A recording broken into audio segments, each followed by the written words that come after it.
man. Finally got some new music. It's great to have new music on a Friday, man. How you doing, Coop? I'm good, man.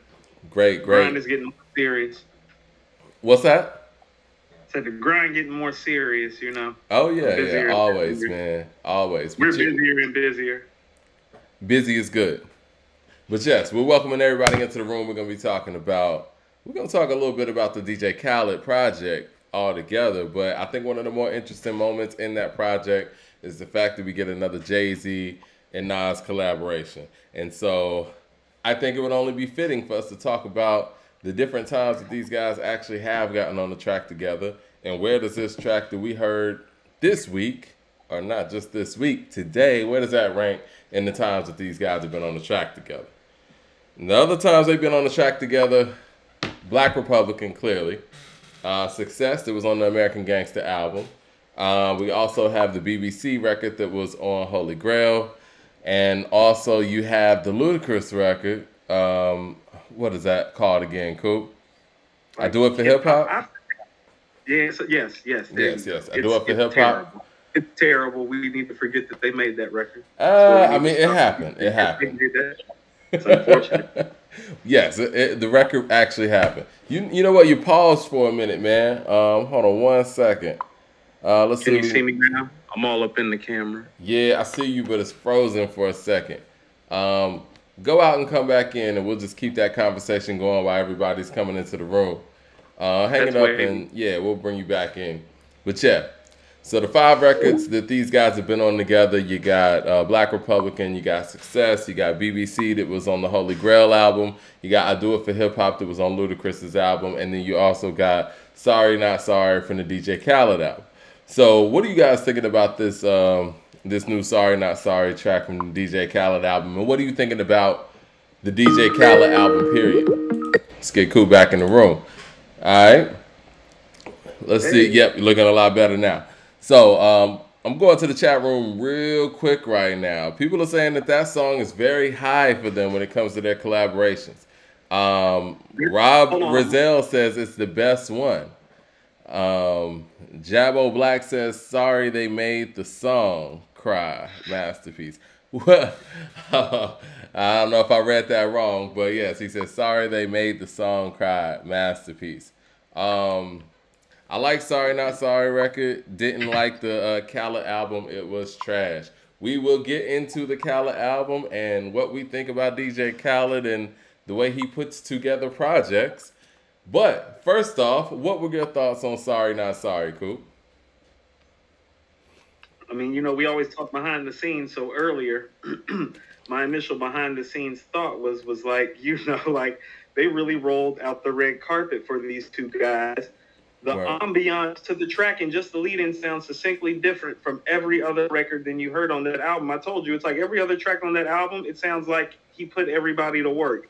It's like, that was like a whole like occasion and celebration. I told you, Mike, they was breaking out the champagne, the Hennessy parody, the Rocky Patel 20-year cigars. It was a good old time. Calling the orchestra, Hov and Nas are here. It was like a whole deal. So like you can hear the importance of it in terms of even how it's put together and how the vibe is from the other tracks on the album. Right.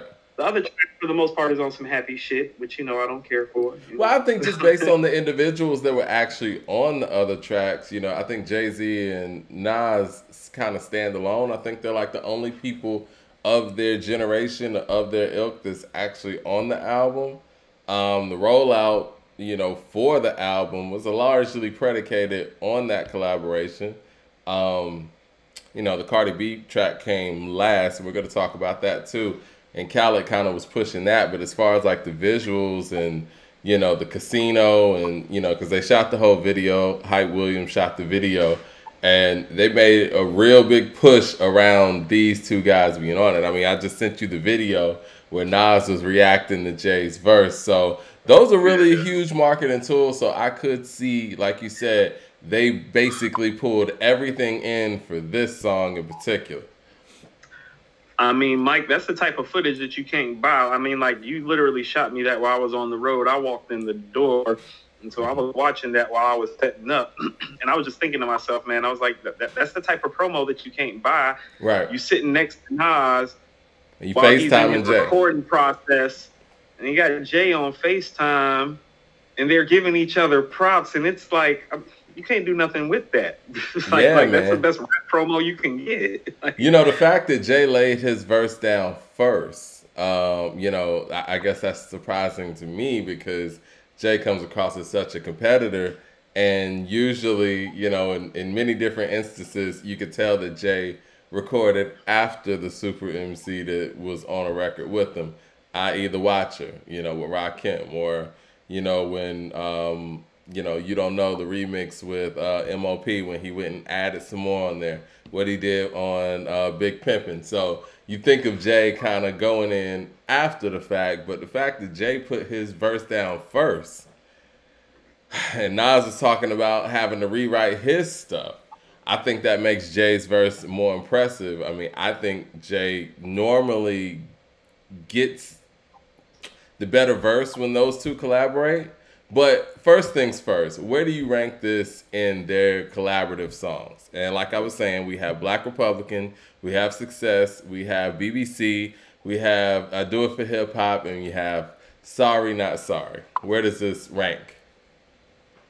As far as ranking, I would put it third after Black Republican and Success. Okay, so you got Success over this record.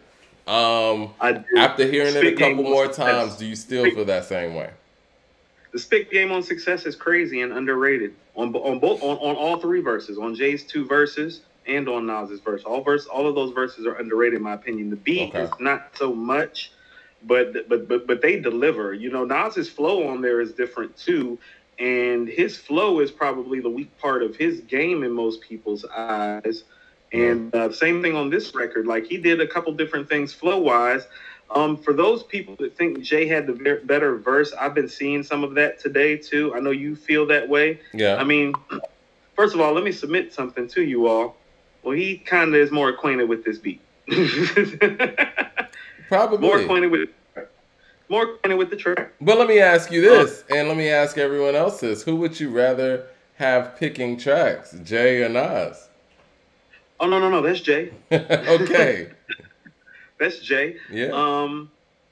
But what I would also say to that, too, is that sometimes I don't think people understand where Jay is, and I think we're giving Jay a little bit of a pass. Those first 4 to 6 bars aren't impressive at all, Mike.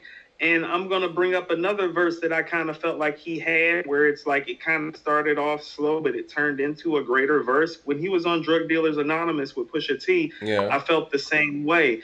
It was kind of like slow for him to really like gain his momentum and really be Hove on the track. Because that whole 1B, 2B, and then 3B, hey, like that's not better than what Nas is spitting when he's talking about being the Coinbase Scarface. And you dudes that are thinking that need to stop that.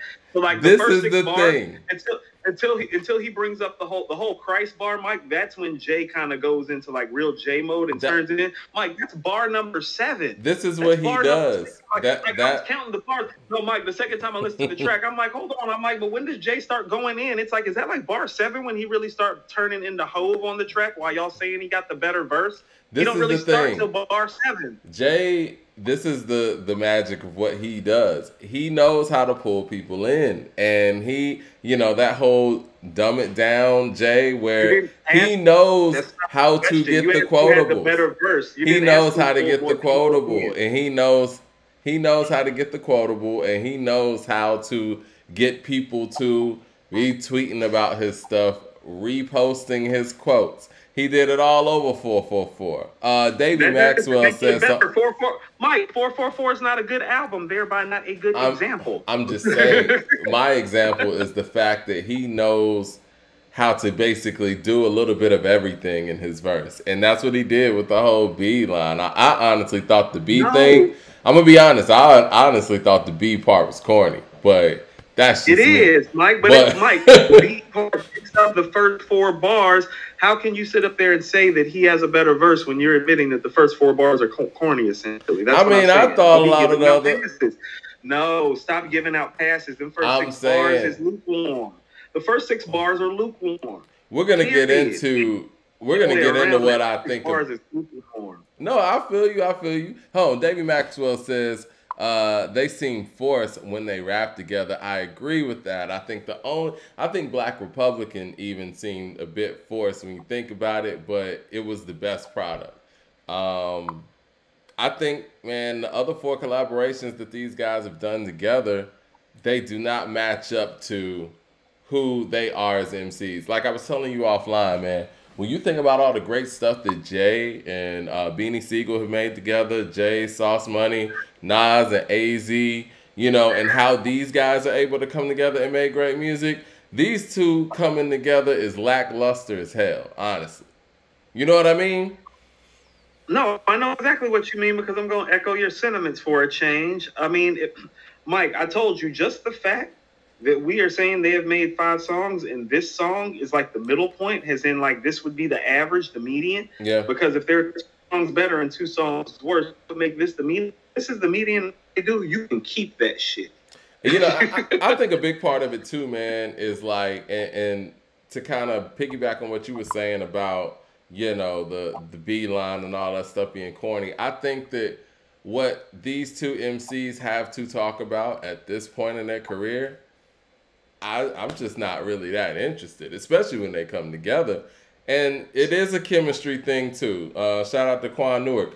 He says it's a chemistry thing. Yes, they lack chemistry. As great as they are as individuals, they don't have chemistry. Hold on, I think the chemistry comes. Okay, so first of all, like, okay, one of them is selfish about their content and evidently not trying his best when he's doing the song with the other guy. So that's an issue. Okay, and then the other guy is trying too hard. And then there's 3. They need to be spending time in the studio together. And then there's 4. They did all of this too late. I don't think so there's a few things going on. In my opinion, I don't know facts or whatnot, but of all 5 records that they've done together, I don't feel like any of them they actually did together in the studio. Maybe BBC. Black Republican. That sounds punched in. That sounds punched in to me. No. They were in the Yo together. Okay. All right. It doesn't sound like it. Hold on, Mike. Isn't that the best song? Oh, by far. And there you go. Jay attacked that shit like, too. What you're hearing is that 2 guys who are a lot of people's 1 and 2 MC of all time. First of all, outside of Black Republican, which was what, 07? Yeah, something like that. Yeah. Hip-hop. Okay, that's the end of their prime, isn't it, Mike? Ooh. So 4 of these 5 songs have been done past their prime. So you think they started collaborating too late in their career? Yeah. To actually give us a great record. I think that's a very valid point because again, the other people that I mentioned, they collaborated with these giants in their primes. And so yeah, I mean Scarface and Jay, yeah, they collaborate in their primes. Mike, I was actually thinking personally, Biggie and Jay did 2 records together, 96, 97, but man, it's epic. But they're in their prime. It's supposed to be epic. They're in their prime. So it's like you got to temper the expectations based on who you're dealing with. It's like, are you dealing with the first and second greatest MCs of all time? Probably. Are you dealing with them after their prime? Hell yeah. It's like when Barkley and Pippen and Olajuwon joined up in Houston. And this isn't like, 93 Barkley or 96 Pippen or, 94 Olajuwon. This is different. And that's exactly what we're getting. And we're having expectations of these people in their prime collaborating. Because to be perfectly honest, what are some of Nas's best records, J2, from 07 on? Are you asking that like rhetorically? I guess I kind of am. I mean, album. Let me say it. Let me ask it in this way because that's a blanket question, and anybody out there in the chat, feel free to join in the conversation. Would any of these guys, all right, if we're making a greatest hits record, a greatest hits album of about, let's just say 20 songs, let's say a verses, right? Mm-hmm. Do any of these guys have songs from 2007 on that just must be a part of that? Must be? Yeah. Jay more than Nas. I immediately thought of Run This Town when you said that. And that's why. You think Run This Town is one of Jay's 20 best records? I don't. I mean, that depends. Hold on. That depends on what you're talking. See, you said verses. So if we're talking for a verses, unquestionably. If we're talking inherently, just excuse me. Are we talking quality of record? We talking quality of record. If we're talking quality of record, then no. Okay, so what have they done post 2007? Either one of them would make their 20 greatest songs. I think my best argument would be Rock Boys, honestly, but even that is... No, Rock Boys in the top 20 J song, Mike, even when you're saying that. Yeah, I mean, that's the first one that would come to mind. Mike, I was actually, when I was thinking about Jay, I was actually thinking about the song right after that, which is Sweet, because I think that's the best song on that album, not Rock Boys. I'm not mad at that. I mean, I think American Gangster was very impressive, you know, I guess from the standpoint he was at, how long he's been in the game. It's just the approach that he took on it. And I think that for the first time in a minute, Jay actually made music that looked and sounded like where he was in his life and made it entertaining. Because he did that on 444. A lot of people love 444. Not a big fan of it personally. But I think American Gangster for me was the best that he had done that without trying to fit into whatever was hot at the time. You know what I mean? Because it's two different approaches to making music that Jay does. And a lot of the time, he latches on to what's going on. And he didn't do that on American Gangster. He really did him on American Gangster. So let me speak to something right quick. You know, what they've both done a wonderful job of, and this is why they're considered the greatest, is although they may not be any of their 20 best songs post 2007, they've done a wonderful job of balancing and rounding out the portfolio. So I'm going to speak to a couple of impressive records that are super impressive, but may not be top 20 records for each one. Already Home off the Blueprint 3, and 27 Summers that just came off of King's Disease. Like 27 Summers is super impressive. Nas just don't spit like that and spit that well from beginning to end on the track like that. Like it just doesn't happen. And it's happening 25 years into his career. So in terms of how impressive it is, super impressive. Just don't know if it's impressive enough to be one of his 20 best records because he might be the greatest MC of all time. So they got stuff.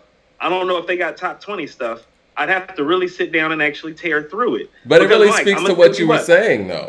It really speaks to what you said. Because here's the thing with both of those guys. Oh, Mike, they got about 10 tracks off their first 2 albums that's their 20 best songs. And that's when people needed the collaboration, right? You know, I felt like this about when, and I love all of these guys, but I felt like this about when Ghost, Ray, and Method Man finally did an album together.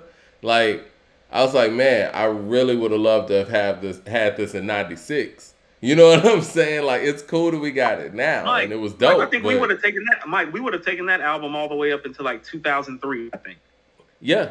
I felt like that about the Dungeon Family album too, you know, to be perfectly honest with you. That was super late. And I love Even in Darkness. And honestly, Even in Darkness actually overachieved what, you know, my expectation was in 2001. But I would have loved to have had the Dungeon Family album in '96. I don't even know if '96, Mike, even if did they drop it right after Still Standing? No, they dropped it after Stankonia. Right, like they should have dropped it after Still Standing. That was the moment. Because, like the whole sound change. Yeah, but the momentum was still there. Yeah. And it would have been a perfect time to kind of reboost the momentum and then kind of give Cool Breeze and Witch Doctor some proper run. But, you know. I agree. But see, the way I'm thinking as far as like when Still Standing and Akumenai were being made, the sound was changing for the individual groups. We're talking about Outkast and Goody.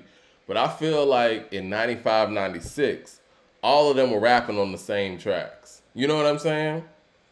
I mean, Mike, everybody don't got to be in the same place in the same space to make dope shit, though. No, I feel you. I ain't saying that. I'm just saying sonically. I think if they would have made a collaborative Dungeon Family album at that time period, you would have seen a lot of different people on different songs with each other that we've never seen.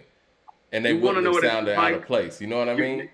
You're always an optimal thinker when it comes to those things. So you want to see it at the best moment in time. Sometimes I just want to see it before it's too late. So for me, after Standing is when I would want to see it, because anything after that was kind of too late in my eyes. You're kind of like, you want to see it at its peak. So I understand where you're coming from. And you know what's interesting, man? And as we're speaking, something like this is going on right now. The way J. Cole and Kendrick Lamar just don't work with each other, we're gonna get them out of their prime trying to make a bunch of records with each other. No. I mean, Mike, it kind of reverts back to Kane and Rakim, and I just don't think it's the competitive nature that Kane and Rakim had. Yeah. But it does feel like a conscious effort, doesn't it? It does. And I feel like someone in the room said, it seems forced when these guys round together. Now it's like, well, we got to do this for the culture, you know. And I'm glad that they set whatever, you know, beefs they had aside to be able to do things like this. But the reason why they're not meeting expectations, I think the biggest thing is, like you said, they're just past their prime. And it's good to hear them now, but the fact that, like you said, this right here is middle of the row, that lets you know where their previous collaborations were quality-wise. And it's not anything to write home about. If you sit here and did like a 50 greatest Jay and Nas records individually, the only record that they made together that would even make it is Black Republican. And that would be a 35 to 50 record for both of them, I would think. And if Success is number 2, then that's going to be like in the 70s or something. Yeah, 65 to 80, right? Yeah. Yeah, and then this one. And what do we have after that? BBC. You know what? It's funny, man. I actually like BBC. You want to know what? That's the happy record they made. You know I don't like that happy shit. It's the Neptune record. And, you know, Jay comes in there throwing the mace shot. It's dope. I was actually on vacation out in Cali when Jay had dropped that album, and I was riding around to that, and so it's a whole vibe that comes with it. I told you, of all their records, that's the one that's the most fun to ride to. Yeah. So there's some, like Mike, they got some gems. Like, these are all good songs, but Black Republican's the only great song. And here's the real problem, Mike. Black Republican's a great song, so let me ask this question to you. Is Black Republican a hip-hop classic? I think so. Okay. I think so. Like Mike, but it's a dope ass record. Like that beat, Mike, the Star Wars track. The hair of his chinny chin chin. It's a classic, though. It's not like one of those records where Mike. It's a circumstantial classic. Let's be real. No, Mike. You don't wake up wanting to hear Black Republican the way you want to hear something like Brutus. I haven't heard Black Republican in a minute. I mean, I heard it before this show, so you know we could talk about it. But I mean, that's what I'm saying. It's like, is it a hip hop classic? Like even like Quiet Storm. Like, no, like it's a classic, but it's a like classic in a different way. Levels to it. Yeah, it's a classic in the sense that it's a moment. You know what I'm saying? Like, it's more of a moment. It's more classic than the record. Yeah, than the record. More classic than the record. Well, speaking of which, man, and speaking of classics, and you named some huge classics, I want to talk about the way that DJ Khaled puts together records, and there's this big question, like, what does DJ Khaled actually do? And I think that the interesting thing about what he does is on his albums, not only do you have the biggest stars in the world, but you also have like some of the biggest and most notable samples ever. And it's hard for me as a hip hop head to listen to these projects when you got Justin Timberlake singing over samples that, you know, Ghostface used to make individual classics, or you know, you got the intro where it's like singers over Heart of the City, and it's like, you know, SZA over Miss Jackson, or you know, you got it's like, I feel like in the creative process, where is the creativity when you're actually using proven records or samples from other proven records with proven artists, and it's like these are gift package hits. I guess what I'm saying in all of this, what exactly does DJ Khaled do? Does anybody have an answer to that? I mean, what does he very produce? Problematic. I don't know what to tell you. It's very problematic. Because it seems like it's a no-brainer. Like, you know, I could go to, you know, a family member who knows very little about music, and they could tell me like, look, you need to use that Big Papa over again and throw J. Cole on it. It's a hit. Hey, I I just want to say something right quick. We've been doing this podcast long enough that I know when you're about to like go on one of your roles. It's the best shit. It's the best shit. I'm like, oh, there you go. Oh man, I mean, it's hard to listen to, man. It really is. But I mean, so can we unpack a couple things right quick? Go ahead. You already know how I feel. Like I don't like this happy shit. This shit way too happy. So the first time I was riding to it was mid-afternoon. I literally left here to make my rounds about noon. My initial thought of the whole project was like, man, like, because my little sister lives in Miami, Mike, and so I was thinking to myself like, damn, Audrey would love to ride to this shit. But, I mean, my little sister 15 years younger than me, too. That's why, I mean, I ain't with that happy shit. It's like, it's more, when I heard it, I was like, oh, no, that's more 20 to 30. And that's cool. There's nothing wrong with that. There's nothing wrong with that at all. So not my vibe necessarily. Some of the tracks caught me. The Cardi track caught me. We can jump into that right quick if you want to. Yeah. I want to talk about that. But overall, Mike, and I think you said it best when we talked behind the scenes, it's the first industry album that we heard in a while. And so I really needed to listen to it like 2 more times, not because I wanted to, but almost like because it's like, I know I don't like that happy shit. And I found myself enjoying it too much the first time. And I think it's because I ain't heard an industry album in a while. I was just about to say that too. On the Streets is running it right now, Mike. I realized that listening to it today. I was like, yo, man, the Streets been running these last couple of years. I ain't heard no happy shit like this in a minute. And you know what? And it's funny you said that because I was gonna actually switch to that too, because one part of me is like, you know, okay, these are kind of like, I don't want to say manufactured hits, but shit, it is what it is, right? But I was like, I haven't heard an album like this in a minute. You know what I mean? Where it was like, the industry finally woke up, because the last industry album that actually came out, I guess Megan, and she kind of. I was thinking Lil Baby, my turn. Yeah. But that wasn't like. Doesn't sound like it, and that doesn't sound like what I would call a typical industry. I was gonna say that, yeah, because the industry, like you said, the grassroots and the underground's running shit right now. The big dogs in the industry, like if you look at all of the people who are on this album, they haven't dropped albums in a minute.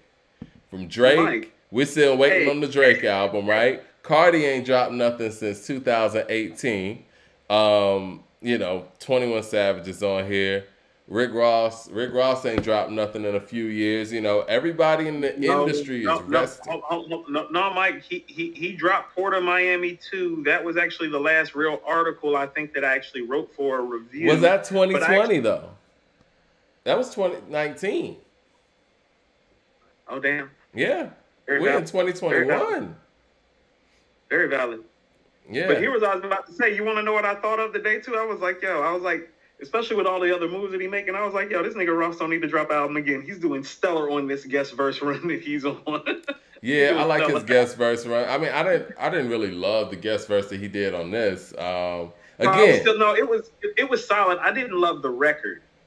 I still love, I'm a Ross fan, Mike. He Fat Joe'd me. He made me into a fan the same way Fat Joe did. It's like, I didn't really catch him. Like, I always knew who he was. Go ahead. I was just saying the consistency got you. I was actually reading the comment. God Forgives and I Don't got me, Mike. That was a good album. That was a good album. I was like, you want to know what? I was like, after I had heard Mike, by the time I think, what is it? It goes from Amsterdam to 16 or 16 to Amsterdam. It's 16 to Amsterdam. I knew you were gonna mention Amsterdam. Yeah, Amsterdam is my favorite Ross song. You know what? It's one of my favorites too. Number 1 on my list. Amsterdam's my favorite Ross song. But Mike, after I heard 16 in Amsterdam, and that was after Pirates and Three Kings, and I was like, no. I was like, fuck all that. I'm tripping. Oh, and then you got Jesus Pieces on there too. Jesus Pieces on there. Diced Pineapples is on there. 9/11 Can't Hold Me Back, Mike. That's a classic, Mike. I love God Forgives I Don't. But yeah, Kay says he sampled Shawty Low. Yes, they sampled the sample that Shawty Low used. They Caribbean did it back out, though. And then they Caribbean did out. Yeah. Don Cartagena is a classic. Yes, I agree. I'm gonna give him a little turn on that, a little bit. The other record, the Buju record, that was a banger. That's a banger. Yeah. I think a lot of people expected that when he put the track list out there. I think a lot of people No, expected that. hey, Mike. I was on the thread. I was on the thread with Matt, and you know Matt is Jamaican. I was like, that was a not so surprising surprise. Right. Right.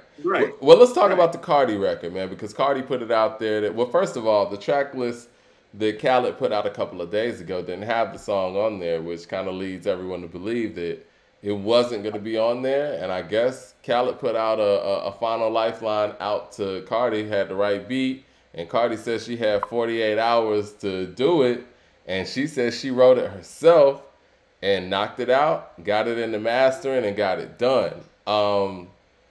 What I take away from that, when I first heard that Cardi song, what's the name of the song, by the way? I don't want to just call it the Cardi song. Big Paper, that's what it's called. When I first heard the Big Paper record, I thought, who wrote this? Because she sounded very different. She sounded like a New Yorker, and I was like, yo, whoever wrote, she got a New York writer or whatever. And this is before I heard that, you know, she said that she wrote it. And come to find out, you know, she said she wrote it. I believe it. You know, I have no reason not to believe that. But I thought it was good.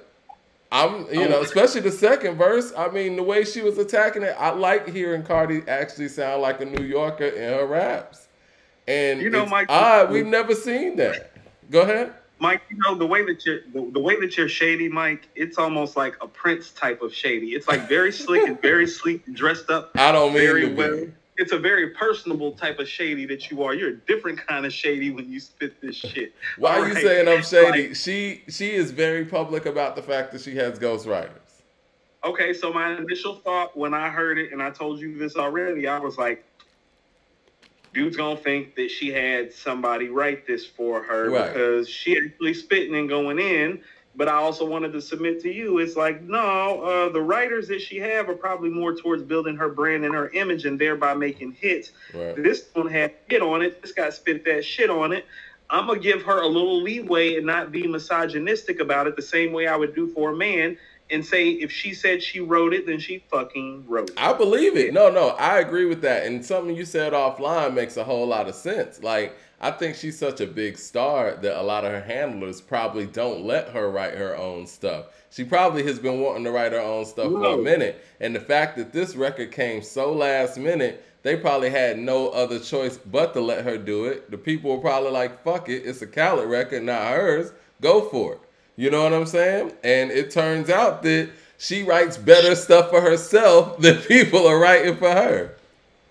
I mean, it's not even like the team won't let her write it, Mike. She might be writing it and spitting it out, and they might be like, we can't put that out. Yeah, you might be right. It might already be there. Yeah. I mean, Mike, who's to say this record wasn't always sitting there? Because you want to know what? And I'm going to tell you something, and you know this too, Mike. It's different when you're not active with it regularly. Like, one of the most impressive things that I ever heard an MP say was when Redman said that he writes a rhyme a day. I was like, and that's why that nigga's stupid nice. People understand how hard it is to just write a rhyme a day or just to be on a frame of work. Is be like, hey, I need you in 48 hours to produce a track that's going to go on a major label record release. That's not easily done. Yeah. And so if she did do that in 48 hours and she did write it, which I think she did, kudos. Yeah. Kudos, because it's hard. And record it and all that. It's hard.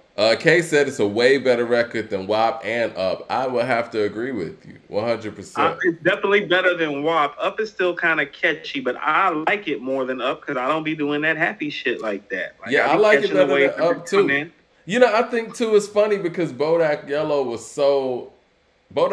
dark. You know what I mean? And the fact that they haven't allowed her to put out records that have that kind of dark tone like that is surprising. I think this takes on the color of Bodak Yellow more than any other record that I've heard from her in a minute. I agree, and she sounds more in pocket than at any other time since that record. And Bodak Yellow is by far her biggest record. Let her do what she likes to do. Mike, that's one of the biggest rap songs of the last 5 years, easy. Like, if you were doing like top 10 rap songs of the last 5 years, that would be one of the top 10. You know, one of the, not to switch speeds or whatnot, man, but I've always felt like that about T.I., man. Like, I felt like there were a lot of, especially in his prime, there were a lot of different areas that he was being pulled. Shit, if you think about his latest album, it's being pulled in a lot of different directions. I think T.I. is at his best, making his best songs when he's doing what he loves to do. You Don't Know Me is him. What You Know is him. Like, you know what I'm saying? Like, when I first heard What You Know, I was like, yeah, this is going to go because it's him. He's kind of like Nas in that way. Like, when he makes a record that he really, this him, it's somewhere else. But they try so many different things that aren't them. Mike, that is a wonderful analogy that you just made. He is very much like Nas in the sense that, when he's in his pocket, it's hard to fuck with what he makes, Mike. It's hard. It's hard to find better music. And hold on, I want to say this. Like, that's what's so great about Tip. When Tip is in his pocket, he is as good as it gets. And so when you hear him talking like, no, I deserve next to be Jay Z, Kanye. No, he's right, because when he's at his best, no, he's right there. He may not have been there as much as Kanye and Jay specifically, but no, his best shit is right there, Mike. I told you, Mike. Well, I mean, like, if I was picking a song like from this city to represent this city on a hip hop basis, like, I can't tell you that I wouldn't pick What You Know. It might be the best song that ever came out of this city rap wise. That's high praise. It's definitely his best song. That was the best rap song that year. People don't understand. That is an instant classic, Mike. It is. You heard that shit one time and you were like, that's that shit. Oh yeah.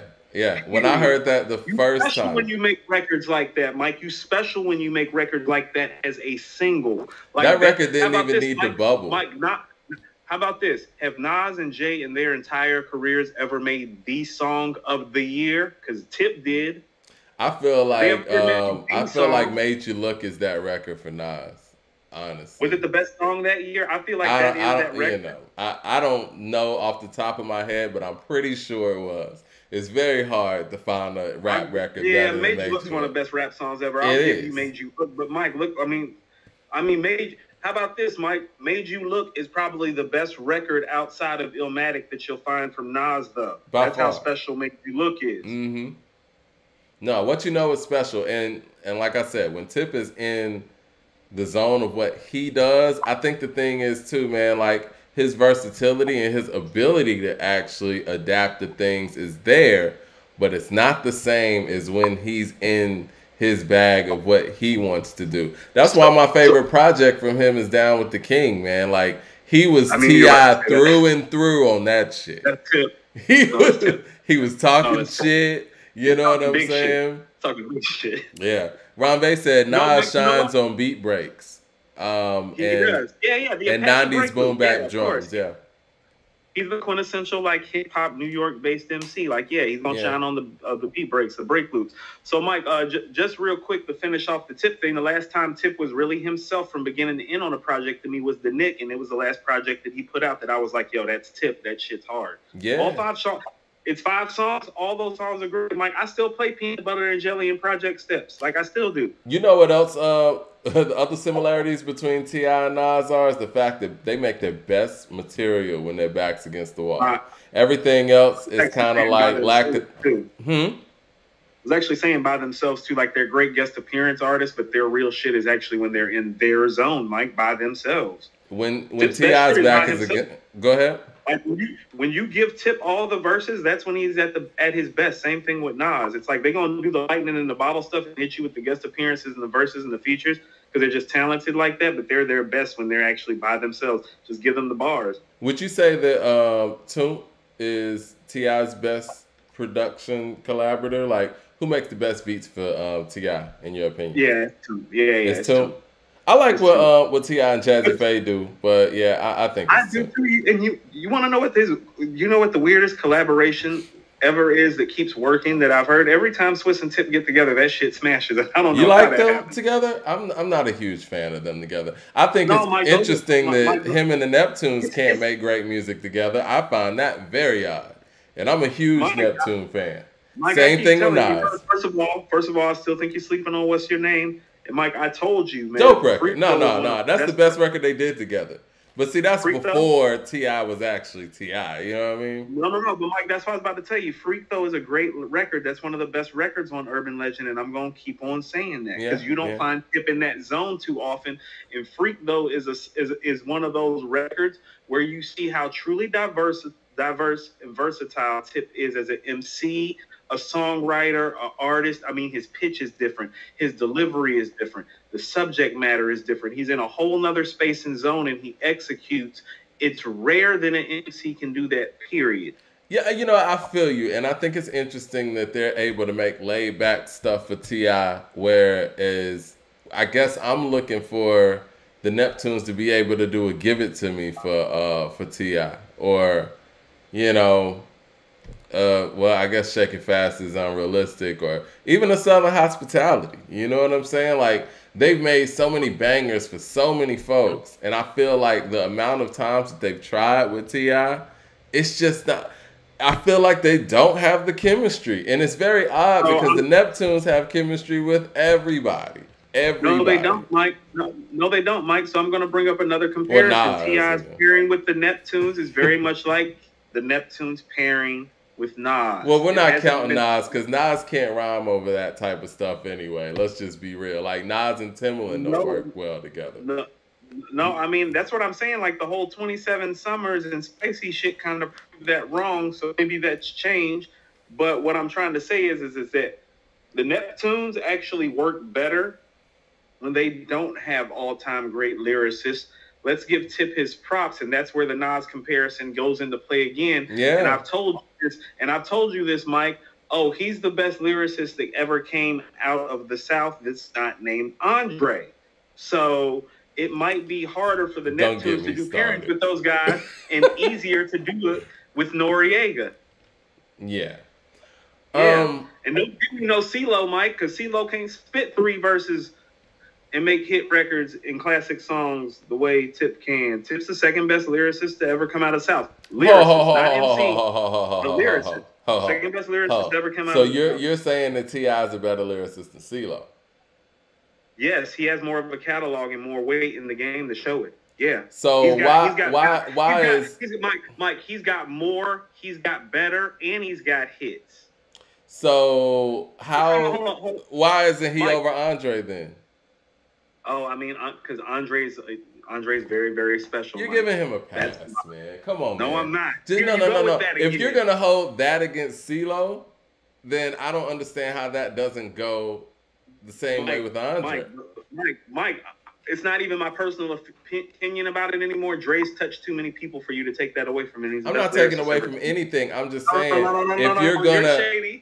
No. I'm not taking away from anything. I'm just saying if you're gonna make that case for Dre, because he doesn't have any solo stuff either. I think Ceelo lyrically is better than T.I. It's the truth. But if we're talking about, I mean, if we talking bar for bar, Mike, yeah. But here's the thing that here's what I'm trying to tell you.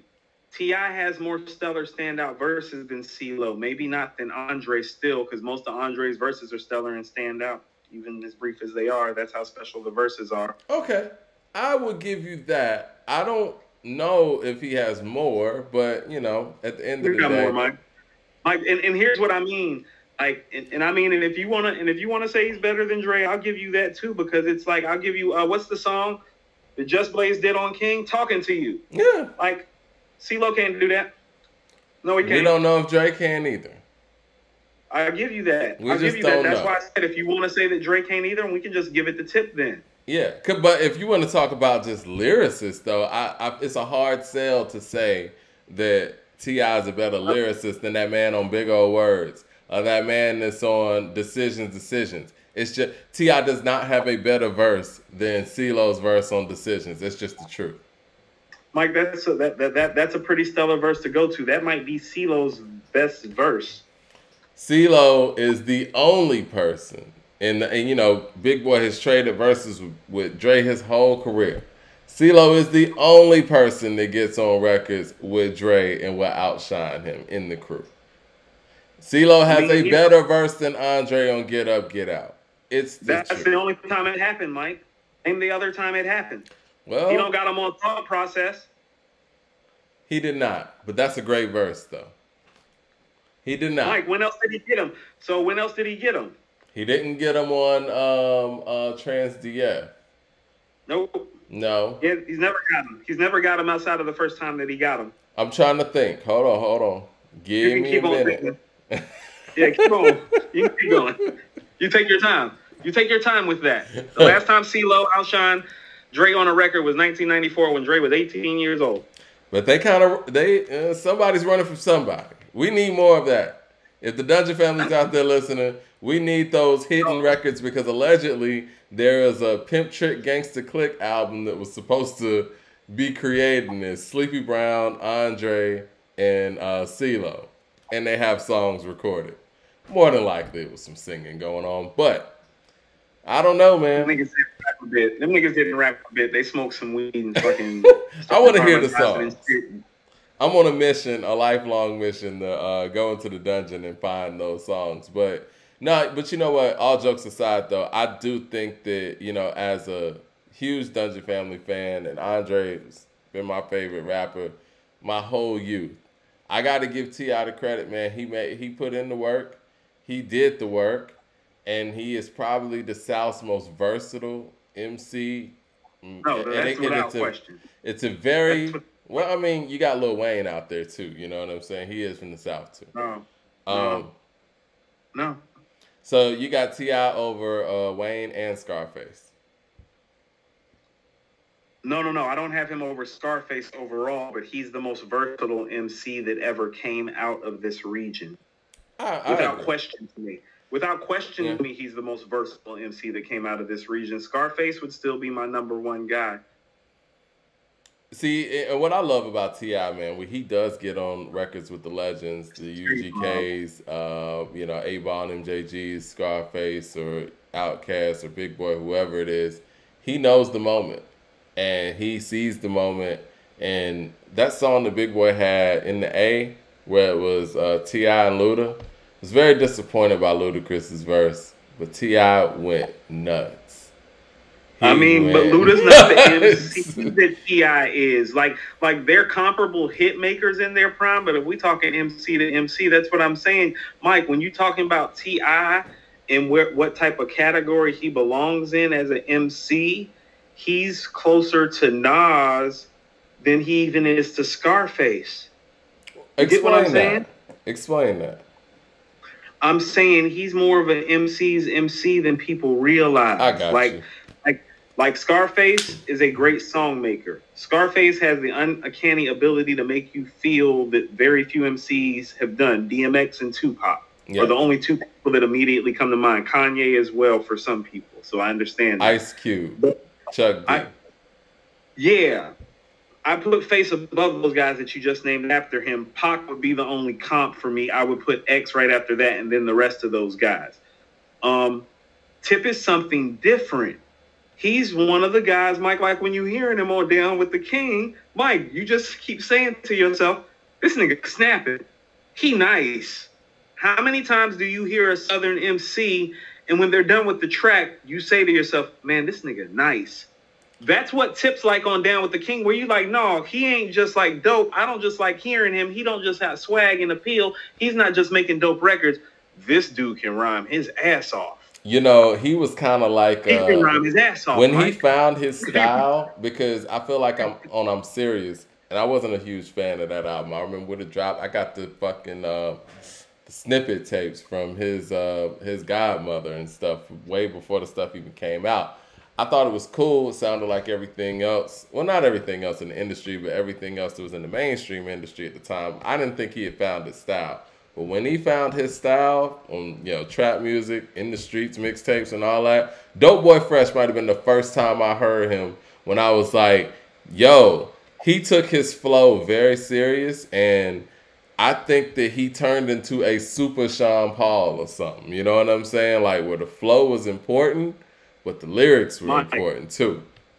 Mike, I'm so glad you pointed out that record. That's the record that changed everything for him. It is. And for the kids at home who ain't on the Dope Boy Fresh, who made that? Attic Crew? Dope Boy Fresh? It might be out there. Yeah, go to YouTube. No, that's Attic. I think it was on the Attic Crew mixtape that it came out around the time, because it's not on any official project.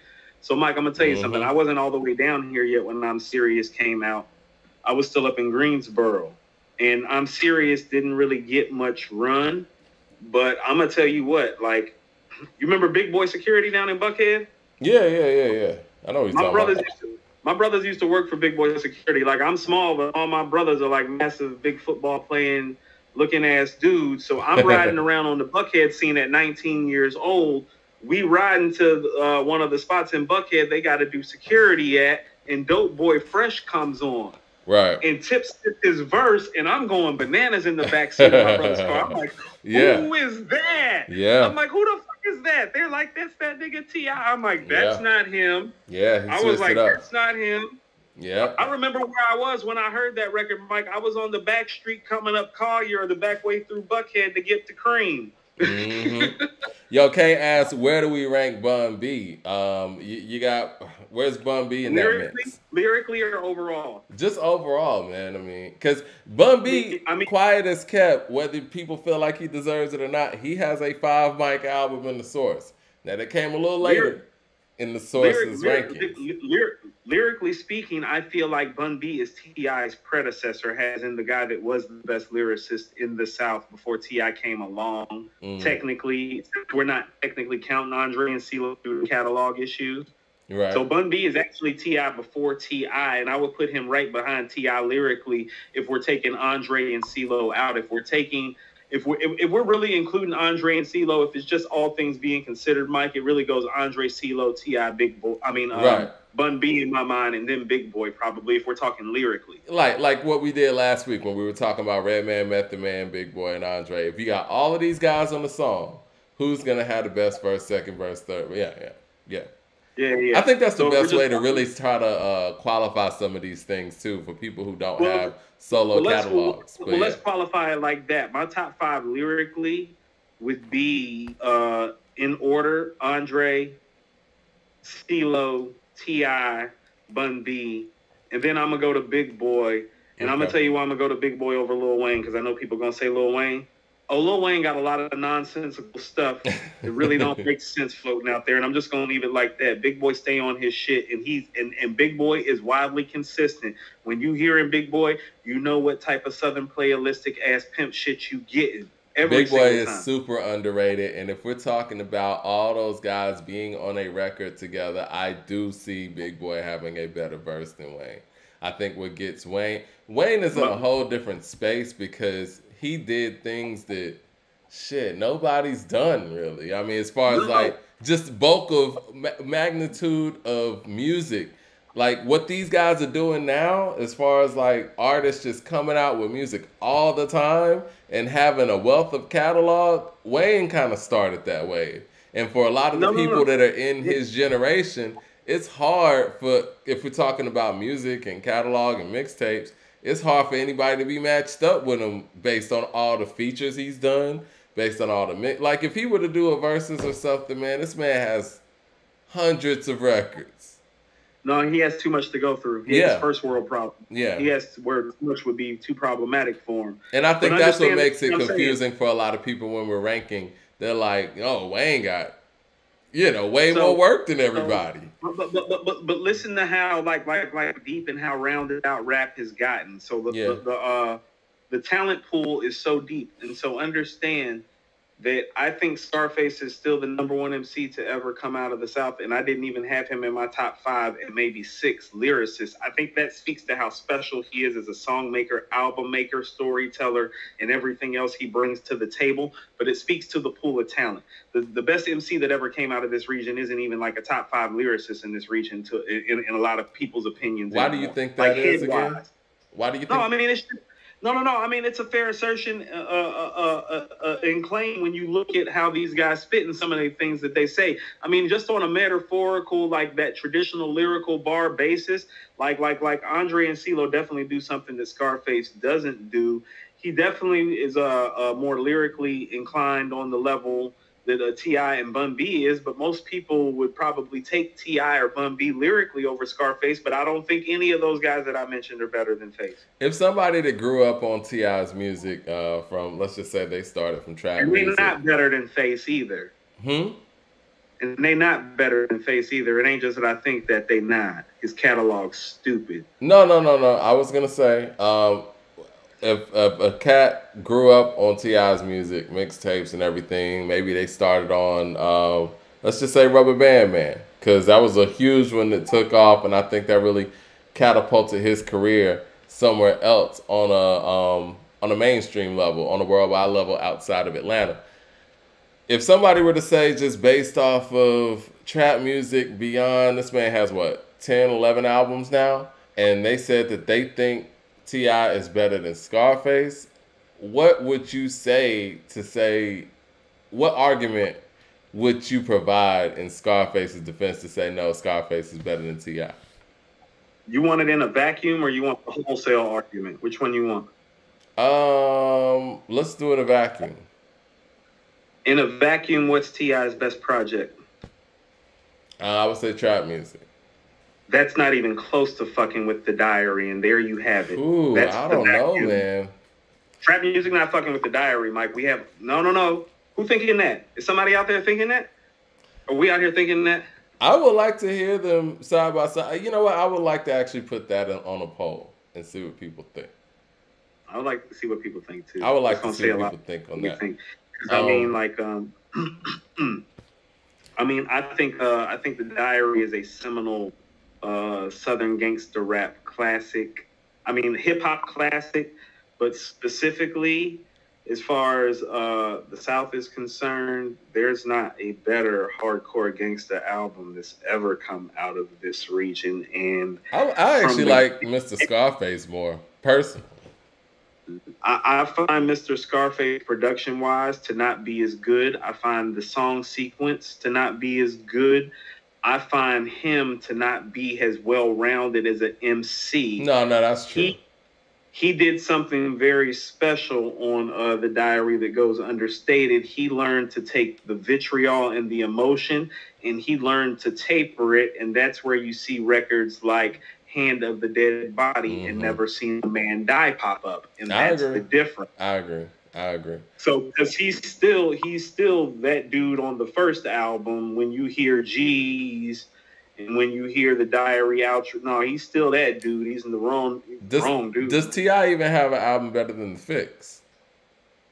No, I don't. I think The Diary and The Fix are better than everything that T.I. has made. Period. Kay says that T.I. has at least 3 classics, maybe 4. To who? I would say we got 3. Trap music.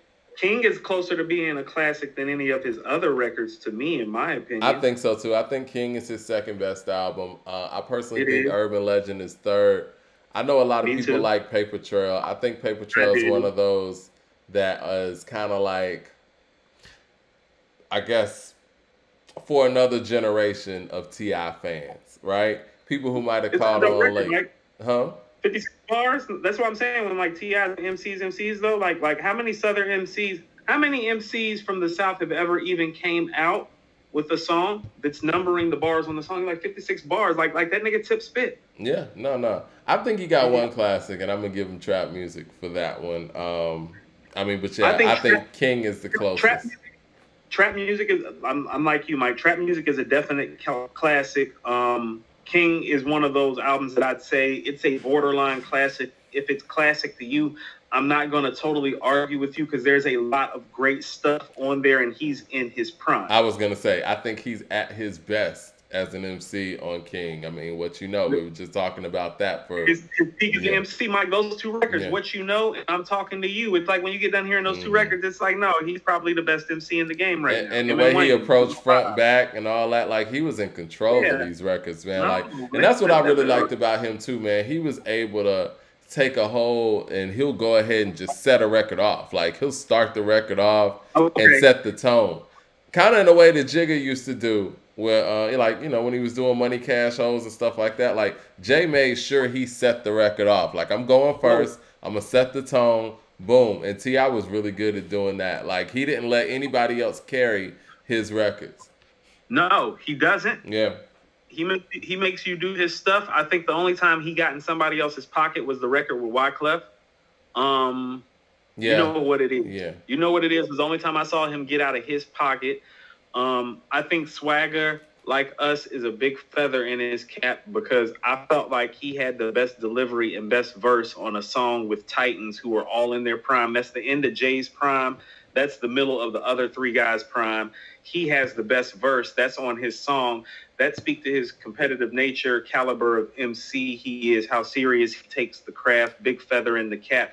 So he's got stuff, Mike. Well, hold on. So he's got stuff, Mike. But here's what I'm going to speak to you, and here's the difference between him and Face. Face makes never seen a man die. Tip makes live in the sky, and that's the difference for me. No, I feel you, and that's just like super special stuff. What I was gonna say, I want to talk about Swagger Like Us real quick. I don't know how we got on this, but I do like this conversation. This conversation needs to be had. It really is still on subject, but I was very underwhelmed. It's all good. I was very underwhelmed by Swagger Like Us and everybody's performance on there. I think what T.I.'s performance said to me is the fact that T.I. is consistent in a sense. No, T.I. is consistent in a sense where you're not really going to hear a bad verse from T.I. You know what I'm saying? You're always bad stuff, but I hear you. Huh? No, he got some bad stuff, but he's more wildly consistent than most artists. You're not gonna hear Weezy F Baby, the F is for phenomenal from him. You're not gonna hear that. And Jay can give you a sleepy verse like Drunk he in did. Love. Huh? Drunk in Love. Drunk in Love, Mike. Like that, or like what we were talking about with the Ludacris record with Nas and stuff. He'll give you one of those. And Kanye, Kanye can give you a funny verse. Who knows? He can give you a poopity scoop. T.I.'s not going to do that. T.I. is, he's going to come with consistency, and that's what Swagger Like Us was for me. I don't think any of those guys rap to anywhere near the level of where they could on that record. It was just there. No, Mike, I don't agree with you. They bought... The other three guys bought their A- game. He bought his A game. But they're on their A-. No, Mike. Mr. West is in the building. Mike, Mr. West is in the building. Swagger on 100,000 trillion. Yeah, I know. I had it first. I'm Christopher Columbus. Y'all just the pilgrims. No, they on their A shit. Nah, I wasn't feeling them bars, man. I'll pass the dressing. Nah, my attitude is tattooed. That means it's permanent. So I guess we should address it, huh? No, Mike. I wasn't feeling it, man. Mike, I wasn't feeling it. On that, Mike. Mike, you're one of the rare people that feels that way. I actually think Swagger Like Us is one of the best posse cuts I've ever heard. Like, it's probably top. Yeah, that's a great. I'm surprised to hear you say this. Really? Yeah, I am. Like, for me, I guess coming from me, you would be surprised, but no, Mike, I love that record. They went in. You tripping? I love Swagger Like Us. Swagger Like Us is like George Bondo level or something, huh? No, I didn't. I didn't say it was that. I didn't say that. Hey, speaking of which, I want to go on. Let's go on to the next subject. Okay, yeah, run it. No, what I was gonna say is, people have reason to believe that Kendrick Lamar is dropping next week. First of all, do you think that's gonna happen? What now? What? Say that shady shit again. First of all, do you think Kendrick Lamar is coming out next week?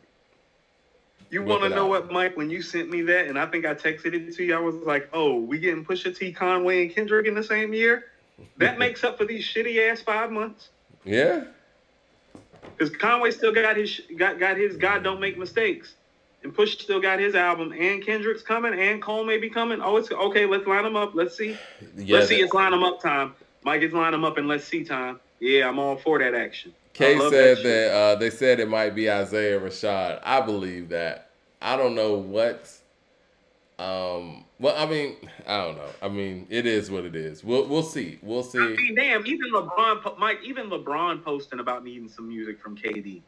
Yeah, man. Yeah. And I don't follow LeBron on social media, and that shit caught me. Like, I caught wind of that. It's like, okay, like you want to know what? Like, what's? Because here's the thing, Mike, and I'll tell you this. I don't think I mean, what is he doing exactly? Because wouldn't you still consider him to be in his prime when Damn came out? Okay, so he was like 28, 29 then. He's like 32, 33 now. It's like, He's I don't making think I've it. ever. He's making I've it never seen harder a for guy. himself. I've never seen a guy. I've never seen a guy in his prime take this kind of break. It's like Mike. I just told you, Pusha T just took a year off for the first time since I've been listening to him. Yeah. I've been listening to him since 1999. Well, you know, like Ronve was telling me, man, it's a different process when Kendrick puts together music. I would imagine so. The way his projects are put together, it's a little different process than some other MCs. Not saying, you know, anybody's better or less than Different or than whatever. Nas or Black Thought or Rakim, because it didn't take them this long in their prime. Well, I mean, just conceptually, the way he puts together projects, I could see one saying that. But this is the thing, man. Okay, Mike. So let's go to that right quick. No, Okay. because we're not about to skirt around that right quick. So Okay. when you're saying conceptually the way that he's put together projects, he's really only conceptually put together one project that we understand. We still don't understand damn conceptually. So right now, I understand, damn. Hold on, conceptually, he's only executed one project as far as like creative process. Because I keep saying this, and I say this like has like flowers to him, but also listen to what I'm saying. Good Kid, Mad City is the West Coast Illmatic, as in like no, somebody's done that story before and put it together like that. So that's not conceptually different or original. Your original piece is To Pimp a Butterfly. We don't know conceptually what's going on with Damn. So no, I don't want to hear about no 4 years to conceptualize ass shit. You rich as fuck and you got time. Well, you know, and that's the thing too. When you said that about Redman, you know, and he writes around the day, but my nigga, you an MC. Like, do rappers not rap? And I think that's what, even with the Sorry Not Sorry collaboration, it's like we were talking about this offline. These guys have so many other things going on where the music is not even secondary. It's not even third-ary. It's like, you know, it's an afterthought at this point. Mike, but a person like Kendrick, this is what you do. We don't know Kendrick Lamar from being a producer. We don't know him from being an actor. We don't know him from endorsements.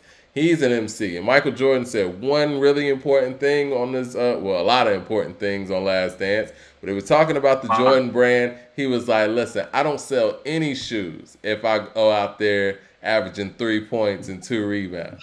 My game speaks to my brand, and the game is number one. I'm a basketball player. It's what it is. And these niggas is MCs, you an artist, whatever, you got to come with material. It's just what it is, man. And he's making it harder for himself because the more that this anticipation builds up, even if he does come with a dope project, niggas gonna be like, that's what we were waiting for. You make, hey Mike, I cannot discount or discredit any of the assertions you just made. They're all very valid. He is you know, you know, it makes you ask the question, is like, was he feeling himself too much, like in his prime? If we've already seen his prime, like if his prime is over, like if this next project doesn't measure up to the previous four, are we going to feel like that maybe he missed an opportunity and a chance with the whole conceptualization of these projects that you're talking about? Is it going to be like, is he going to turn into, it's like, you want to know what, this dude could have been the greatest MC of all time, but I mean, like, you know what? Does everything have to be so concept heavy? Can you not just go out there and get like 10 of the best beats that you've heard and just go out there and spit? You dope enough for that. People will accept that.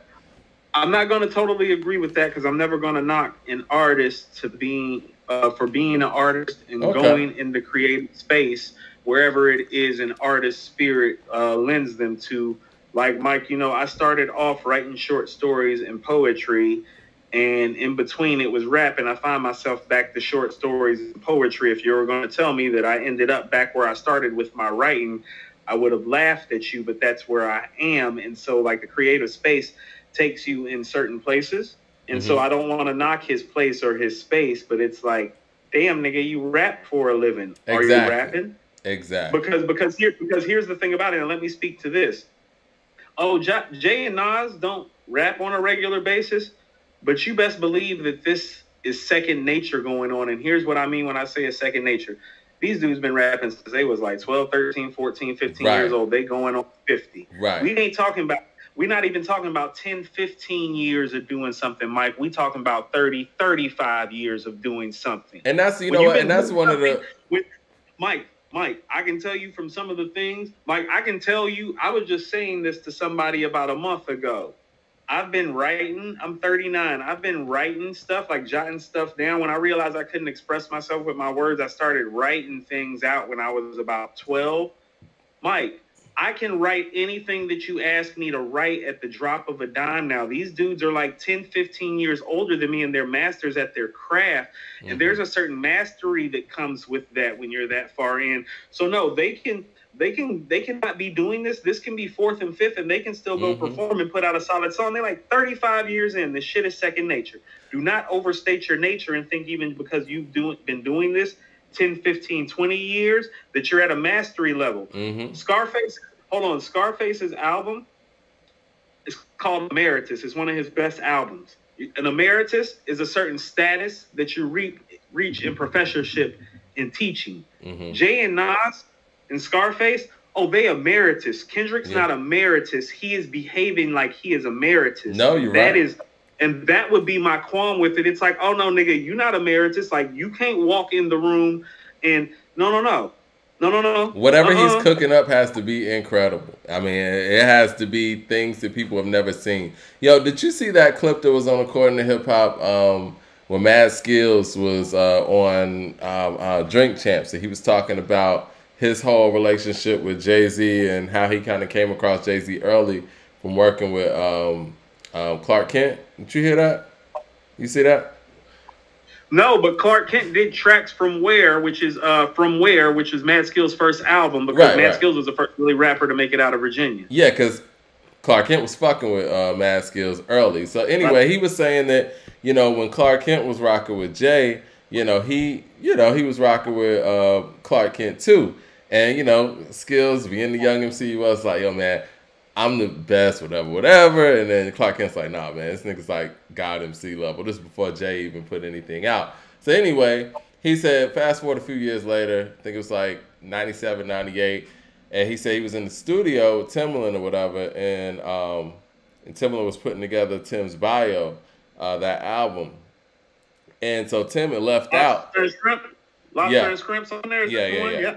And so he said, man, Jay came in there. And, Timbaland left out. And he was like, play the beat or whatever. He had a tennis ball. He was bouncing it. He was kind of mumbling or whatever. 15 minutes later, this nigga went in there from the gutter to the rich and did the whole shit. You know what I'm saying? Like, just, I'll say this. And it's impressive in that sense. You hear those stories about One Take Hove and all that and just putting together the records and the way he was putting them together.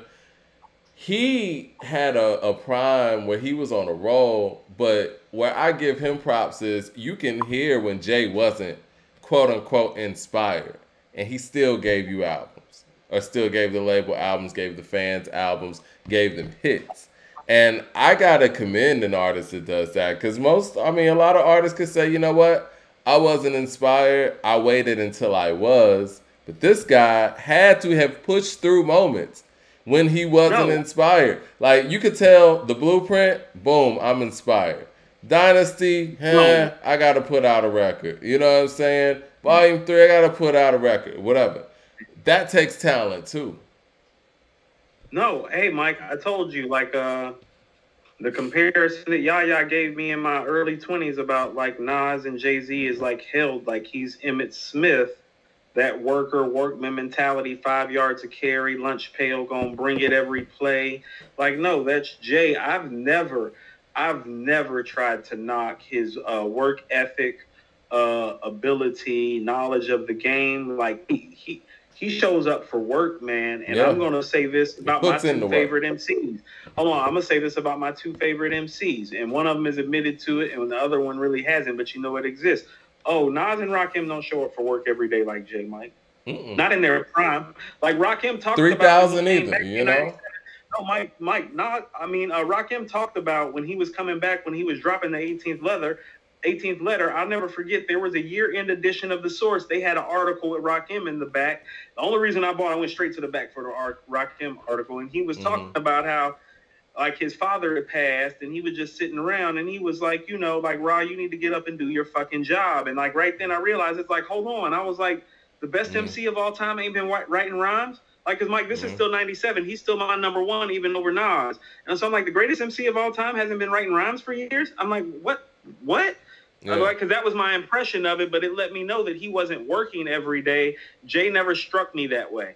I think Tupac started that frantic pace in hip hop. And then I would say Jay's pace is not Pac's pace. Jay's pace is not Pac's pace. Pac's pace can only be like measured by like literally what Wayne did. That's what I was saying. Yeah, I was gonna say Pac, Jay, and then Wayne. Like when you talk about paces, Pac's pace and Wayne's pace is very similar.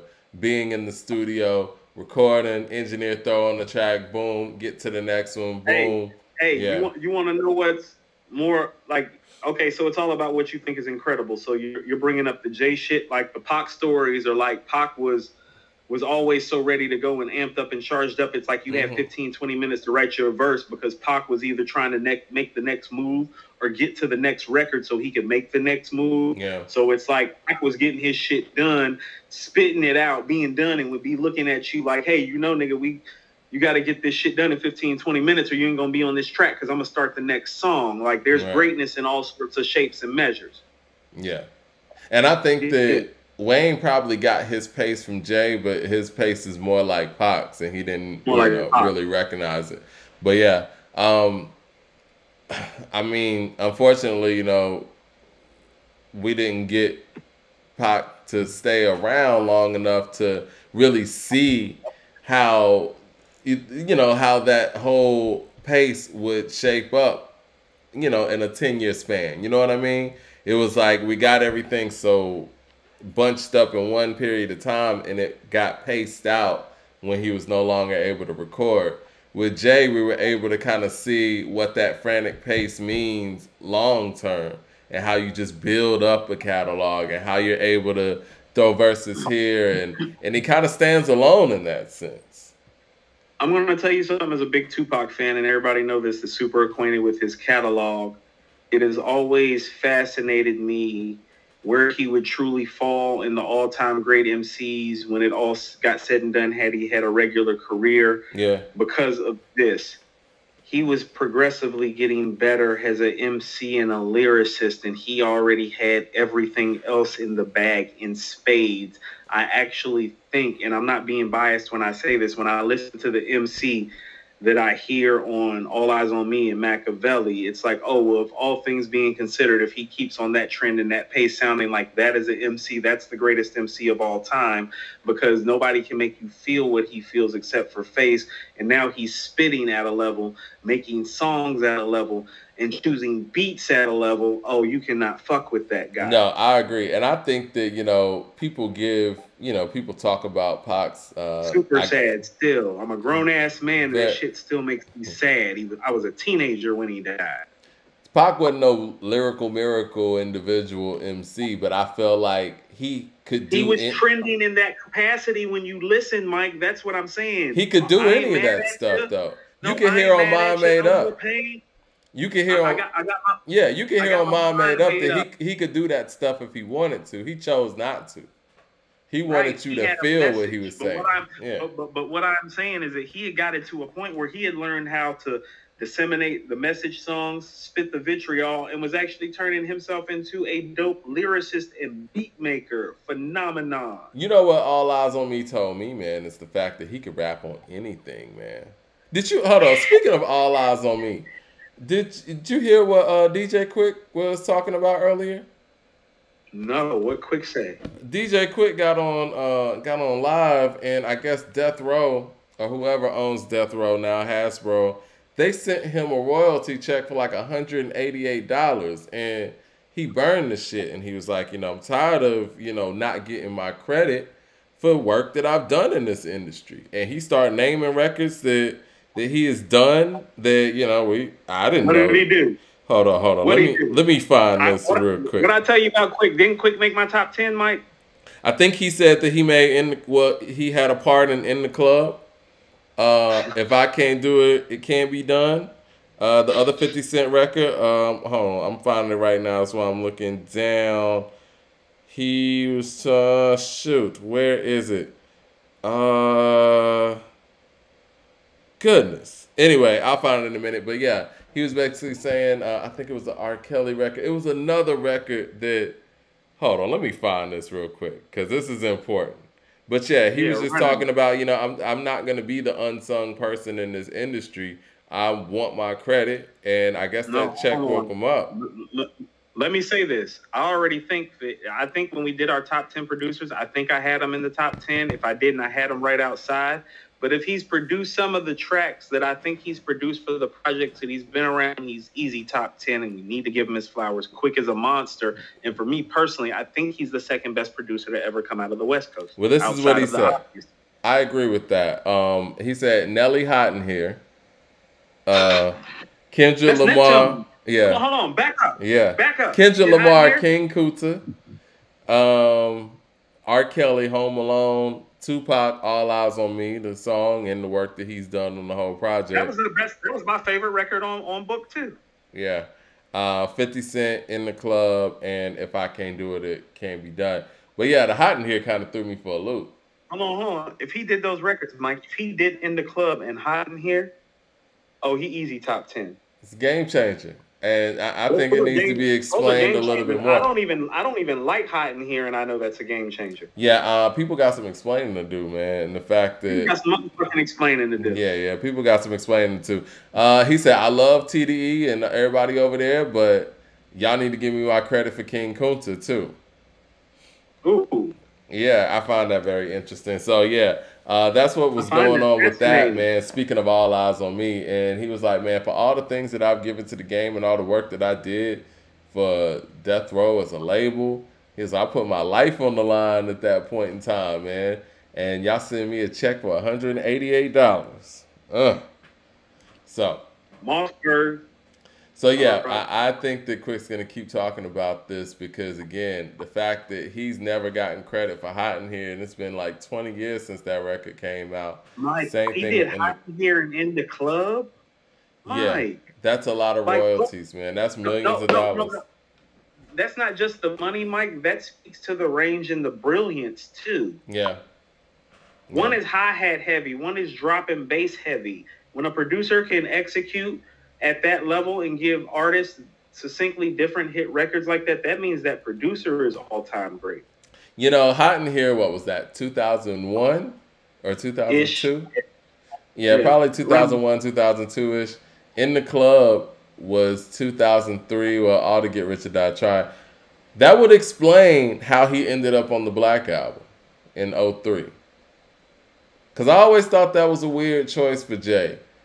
You know, to choose DJ Quick because the whole concept of the Black Album was to have super producers from, I guess, everywhere. And the whole thing was... He qualified. He qualified, definitely. But you wouldn't think of all the people that Jay worked with in his career that he would have been on that radar. You know what I mean? Because the easy choice is Premier. We've done 1,000,001, whatever. And, you know, anybody else in that surrounding sphere. But to choose Quick, it lets you know that in the industry, he was doing some hits at that time that he wasn't getting credit for. I never really liked how Jay and Nas faded on Primo. I'm going to leave that I was going to ask you, you know, when Ron Vay said what he said in the comment about Nas rapping over beat breaks, I was going to ask you, why do you think Nas doesn't work with Premier like that? I think for both of them respectively, and it could be camp driven, it could be brand driven because they're so large, it could be coming from so many places. But what's that shit that 50 said about Jada on a piggy bank, but only in New York, dog? Your shit is local. That's how they treated Preem after they got big, like legendary, like might be the greatest of all time big. Because the last time any of them did any real work with Preem was Nas on Stillmatic. That's 2001. And I want to say So Ghetto for Jay, and that was 99. So it's like, so I never liked how they faded on him because here's the reality of the matter. They treated him like he was a fad. Right. That's what I'm trying to say. They faded on him, and it's like, that's super disrespectful because for those of us who love you and Still Love You, oh, we're still listening to the records that you made over his tracks because you never sounded better and you haven't since. Premier has made it very clear though that he wants to work with Nas. Wants to work with Nas. Yeah. Like he's made it clear. In an article, Mike, he said in an article once, Jay is a rapper, Nas is an MC. I'm like, oh, he's never gonna get. Jay's never asking him for a beat again when that reaches Jay. No, but see, the thing is though, and I love what him and Jay made together, and I think it was brilliant. But Jay doesn't necessarily lack in that category, right? So Nas needs him a lot more, and him and Nas made better records than him and Jay did. So you know, I often rank Nas and Big and Jay by the Primo records, and that's why I got Nas first and Biggie second and Jay third. Like in my opinions about it, even when Big was alive, because when I was listening to the records, I'm like, okay, New York State of Mind and Memory Lane and Represent are better than Biggie's 3 Primo records and Jay's 3 Primo records, and that's not getting into I Gave You Power or Nas's Like or New York State of Mind Part 2. So even a lot of my feelings about Nas as opposed to Jay and Big and why I think he's better, it's like, oh, well, they all rapped over Primo tracks in their prime. That was the best East Coast producer in his prime. They were the best MCs on the East Coast in their prime. Who produced the best results? Nas. The Evils is very tough, man. I think that might rival. Evils is tough. Yeah, that might rival a lot of the Biggie stuff. I feel like Cream and Big could have made even. No. When you said that, I immediately thought to myself, is The Evils better than Kicking the Door or New York State of Mind? Well, it's better than Kicking the Door, but it's not better than really. Yeah, by far. But the thing is, Mike, your rain on the top was short like leprechauns. I mean, he killed it, but yeah, man. The Evils is eerie. Ooh, it's a whole nother spirit about that record. I wish the Premier and Big could have made The Evils. You know what I mean? Like, I wish Premier would have been able to tap into that Biggie, you're nobody to somebody kills you Biggie. You know what I'm saying? Mike, no, Mike. I think, okay, so here's what I do love about the Biggie and Primo collaboration. Oh, all 3 of those songs are different worlds of song. They are. 10 Crack Commandments, Kick in the Door, and Unbelievable. Oh, they all in their own box. Unbelievable, in terms of that sinister nature, is a very sinister beat. Big could have done something different with that beat. Oh, yeah. I mean, it comes from, like, horror. Yeah, it's like a Halloween record. It is. They took that from a horror flick. That beat hits you like, no, I got to smash this. So I'm not going to tell no story, get conceptual, get deep, because the beat is just like, no, that beat bananas. I got to go like, yeah. So I get where Big was at with it. The Evils is a special record. It's the best of the Primo collaborations. That's a fair assessment with Jay and Primo? I think so, the best one? As much as I love A Million and One, but I think that, A Million and One would be second to me. I think The Evils wins because The Evils has a feel. Mm-hmm. Like, how about this? Jay's Legend, more than any other record that he's made, is based on The Evils. I agree. When people talk about Jay exposing the game and talking about things that people have never talked about on record before, that's the record. And so that's the one. Possibly, of all the records. It's not my favorite record on Reasonable Doubt, but it's possibly the best record on Reasonable Doubt. Possibly. It's in an argument with about 4 or 5 songs. Yeah. How about this? On Reasonable Doubt, he's explaining the game from different angles. There's not a closer view of it than The Evils. The Evils is the close-up shot. The Evils is the close-up shot of the game. I remember hearing Memphis Bleek tell a story about The Evils. Hold on. I mean, like it's a close-up. Like, here's what I mean. Like, Politics and As Usual and Can I Live are close-ups, but they're what I like to call full-body close-ups. It's like you're seeing them in their full suit. No, I agree.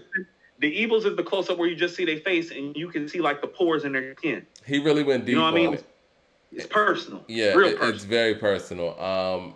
But, yeah, it's interesting, man, that those guys didn't continue their collaborations with somebody like a Premier, and it feels like they treated him as a trend. I mean, they treated him like he was a local New York dude when they got really, really big and beyond New York, because that's what they did. But again, I think with Jay's situation, though, man, he had some in-house production that, you know, we gotta admit was really tough.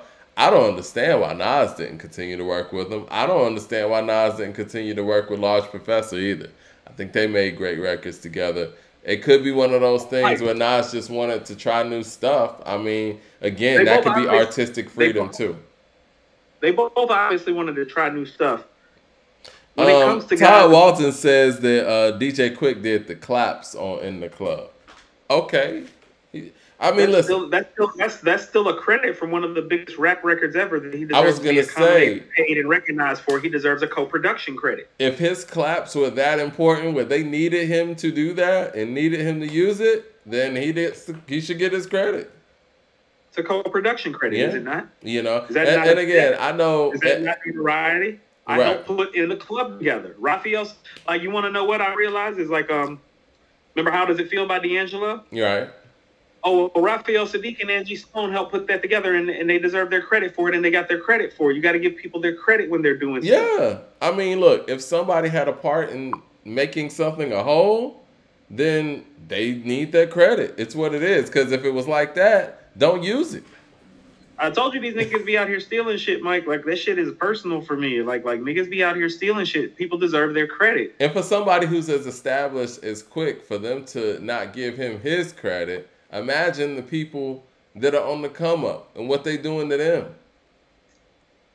Mike, you and I both know producers in this city who work regular ass jobs, who have production credits on major albums that have been pushed out in this city in the last 15 years. That shit ain't accidental.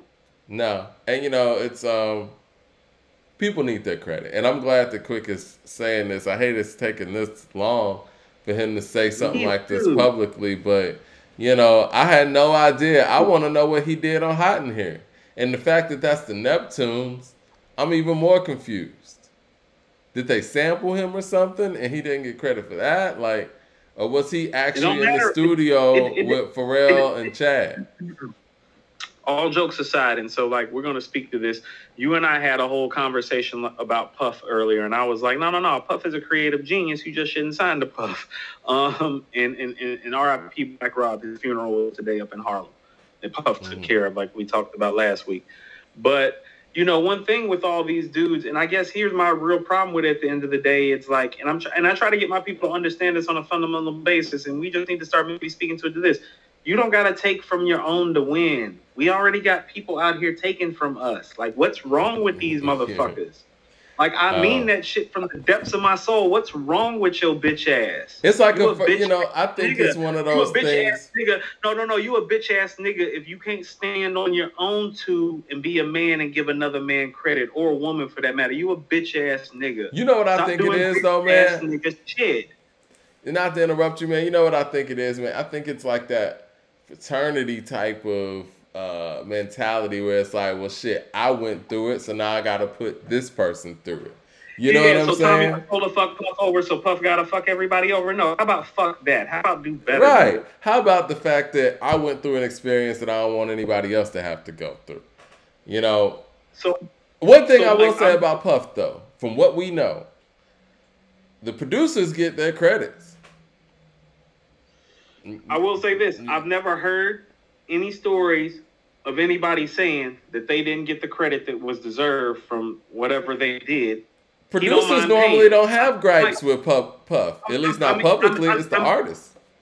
I mean, Mike, you know, just real quick, just since we're on the Puff thing right quick, you know, I pulled up on my man WAP, you know, to talk about the whole Rob thing, and he was telling me a couple stories about Puff with the money and things that he would do for Rob. Puff ain't never been stingy with the money, really. Okay? Yeah. So even though the deal ain't been fair, per se, ain't been stingy with the money either, per se. Right. But also with that, too, it's like, we just got to understand, like, you don't got to stand all the way, like, 10 feet above me for you to win. You know, no, like, you don't have the mentality that you have to acquire X amount and keep me right here so that I don't come. Like, I can stand next to you. You should be pulling me up to stand next to you. And if it's like that, don't have a team. You know, like Mike, I take that shit personally. Like I told you, Mike, like I went back to college in my early 30s and got my degree. I found myself in the classroom a lot of the times with people that literally was 15, 16, 17, 18 years younger than me. And like I made it a point to tell them about my failure every chance that I got. Everything that I had failed at, I had shared because I didn't want for those young kids and for that next generation what was for me. I gave a fuck enough to give what I had to give. I had success to give, but quite frankly, you know where I live, Mike, and you know what the kids up here look like. Oh, they come from money. Let me tell you what this failure shit look like, though, nigga. Yeah. You know? Yeah. And so we just got to start keeping it real with each other. We got to start doing better. These dudes that have money and access to power are the start of it because they can really influence change by how they behave in business. And so all these stories about all these dudes fucking niggas over need to stop. I agree. Do better. It's a goddamn shame. It's hey, a goddamn man, shame. You sound like Rick Ross when he was coming at Birdman.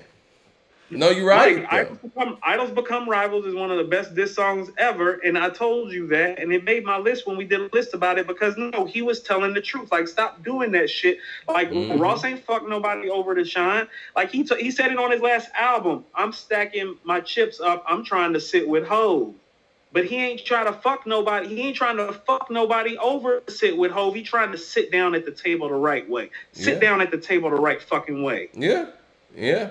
It's all about doing the right thing, man. And it's unfortunate to see Quick go through this, man, because Quick has been fucking with his peers, basically. You know what I'm saying? So it wasn't like he even went outside of that. Like, you know what I mean? Like, you could tell that he was doing a lot of shit for the love.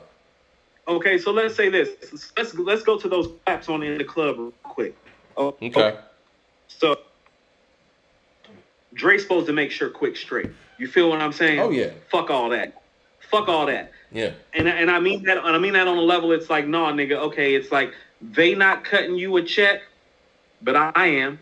Well, you know what? Daz used to laugh about the fact that, you know, Dre would take some of his beats, like when he did, you know, when Pac got out, right?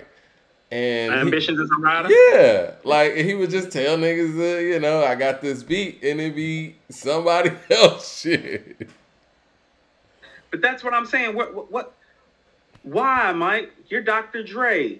Even when all that stuff is going on, you got money than all those other dudes in the room even then, and it's only exponentially grown. Write Quick a check for $1 million and stop fucking playing out here. Well, listen. That's why I don't. Hey, Mike. You know, and I was telling a friend of mine the other day. I've been really, really fortunate in my life. I've been in the right place at the right time a whole lot. There ain't too many athletes or rappers I ain't met, talked some shit with, then got into it with a few motherfuckers. I could tell you some stories. Stop doing that whole shit. Like, stop doing that whole shit. Like, you niggas be out in the street. Like, stop doing that whole shit. Well, you know what? If there's any blemish on, you know, the incredible career, the production career of Dr. Dre, it's the fact that we don't know what's the last beat he actually sat there and made. And for a lot of producers, hip hop producers, that's not a difficult thing to answer. Like, I follow Pete Rock on Instagram, man. He goes live all the time, and he just goes there and makes a beat right there. Like, I love this shit, Mike. You know, and it's like, I can't tell you definitively what's the last track Dr. Dre actually just made. When you got Quick over here griping over some claps that were in the club, now I got to question everything. But what I'm saying is if Quick would do, if Dre would do right by Quick, and I say this because I say, it's like, hey, how Dre end up on death row, Mike? Because somebody was fucking him over and not giving him his due and his credit and paying him properly. Right. So the fact that so let's say the institution has it set up like that, where your brother gets fucked over. That you come to them for help. Yeah. We have a responsibility to each other, and you having a certain amount of money or clout doesn't mean you get to escape the responsibility. And I want to leave it like this, since we on some West Coast shit. You know, I done met Kobe a couple times when he was alive. God bless, because I was living out in Orange County. Mm-hmm. Me and Kobe got into it one day at the mall, Mike. There ain't a lot of black people in Orange County. He lived in Newport Beach. I worked in Irvine. Like, you know what I'm saying? A lot of black people around there. But really, what I got into it with him about was that the first time that I seen him and I met him, I approached him like, peace. And we're young. Kobe was only a few years older than me. So I'm like 24. He's probably 27, 28. Young cocky Kobe. First, second ring Kobe. Young Kobe that just became like God. Right. I ran into him in the mall. And I came and spoke to him again. He had faded on me the first time and was super rude. I let the shit go. He did that shit the second time. I had to tell him about himself, Mike. And I was like, hey, I said, there ain't a lot of us out here, fam, and you don't need to be fucking acting this way. I said, these white people ain't going to carry you when your career is over. Damn. I said, we going to be the ones that's going to remember you. I said, so stop doing that fuck shit. When you see me, you going to see me around here. I live here. I'm one of the few niggas that you going to see around here. I'm looking up while I'm saying this, like the motherfucker 6'8". Yeah, he's not short. And I'm young and I'm cocky too. I just want to say that it's like it's been an issue and I've been on it. It's our responsibility. And Mike, and even to this day, when he passed away, it's like I felt bad because that's the only memory I have about him. And it's like I hope he's like me. He's not as arrogant as he used to be, and he's changed. And maybe his mind wasn't the same. But that was my Kobe memory. And it was funny to me because it's like the stuff that he was getting into when he passed, I was like, that's not the dude that I snapped on in the Right. I mean, none of us are who we were in our early to mid, even late 20s. Right. You know, but the responsibility, Mike, I was even having that conversation with Kobe when he was 27, 28. It's like, nah, fam, you got a fucking responsibility to treat me better when I come up and speak to you and give you props. Don't fucking play me, nigga. Right. Well, Ty Walton says, look at how Dr. Dre did his brother Warren G. I mean, can you elaborate on that? I mean, I guess from a fan perspective, I always thought it was odd that Warren G had to go all the way out to Def Jam to get his deal. I guess Death Row wasn't really fucking with him like that. I don't know. But, yeah, I mean, and I guess from what I understand, Warren G's job was to go to the record stores and get the samples or find the loops and send them to Dr. Dre, and Dre turned them into song. At least that was his role on The Chronic, from what I understand. So, I mean, I don't know. I think that just based on what we saw and how Snoop Dogg was attained and how he was, you know, under Dre's wing, it was pretty clear that Dre wasn't feeling Warren G as a rapper. I mean, that's what it is. That happens. Dre got a lot of nerve. He ain't never been rocking him on the mic either, but you know.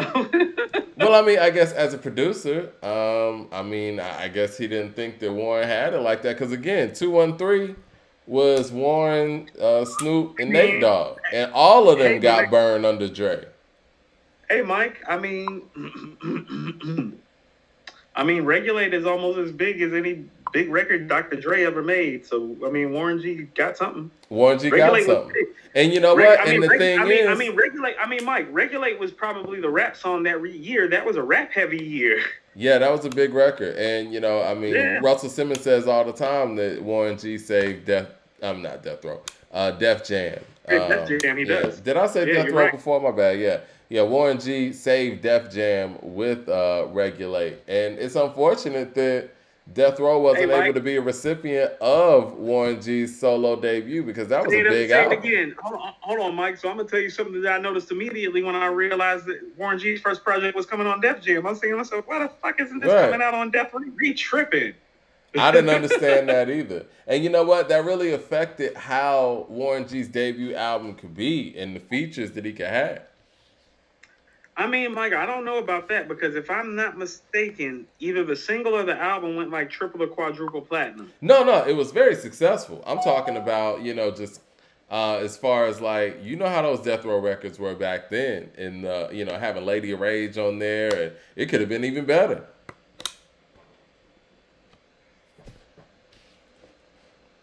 No, you know what I mean? I don't think so. You don't think so? I don't think so.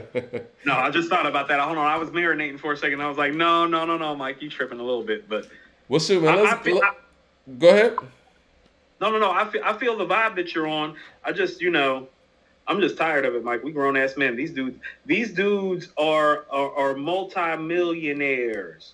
like 10-fold, 15, 20-fold. Like $1 million is nothing to Dr. Dre. I'm gonna tell you what, Mike, and here's what I mean about doing better. Like, I work with somebody, I'm gonna keep on speaking to it. No, fuck the dumb shit.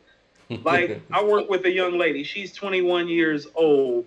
You know, I ain't even gonna put her shit out, but just long story, I felt moved in the spirit. I was like, take this dub. I just gave her $20. I know she been catching the bus to get to work. Woof, woof, woof, woof. She was like, that's crazy. I got to make a couple of extra bus trips about what happened. Whoop, whoop, whoop. I didn't know how I was going to take care of it, Coop. Like, appreciate you, fam. I was like, nah, like moved in the spirit to do that and always trying to help a younger sister trying to get it. Because I got $20 to spare. Right. That nigga got $1 million to spare to give DJ Quick, so I ain't with the shit. For people that have made you money, you know what I mean? These scream on niggas. Yeah, these are people who have made the other individuals some money, a lot of money. And, you know, this ain't nobody asking for a handout. This is somebody who put in the work. Get Rich or Die Trying is one of the few rap albums that went diamond. The number one reason it went diamond is in the club. Send DJ Quick $1 million to and let's just keep it a buck. Expeditiously. Let's keep it 100. Those claps were very big on that record. You hear that clap pattern, and you know everything. Mike, what are you talking about? If he did the claps on In the Club, Mike, when you said he did the claps, I was like, that's $1 million. Yeah, right. Those are $1 million claps. Those are $1 million claps. That's why I said he deserves a check for $1 million. You're like, oh, he did the claps. I said to Mike, when you said it in my mind, I'm like, that's $1 million clap. Yeah. Yeah. All right. Well, let's get up out of here, man. Next week, we're going to be talking about Kendrick Lamar's new album. So we're going to speak this into existence. We're going to be speaking Kendrick Lamar's new album, just like how we did on that Burden of Proof show. Like a week before that, we said Burden of Proof was coming out next week, and it did. So Kendrick Lamar's coming out next week. We're going to speak it to existence, and we're going to talk about it next week. Hey, Mike, you know, I mean,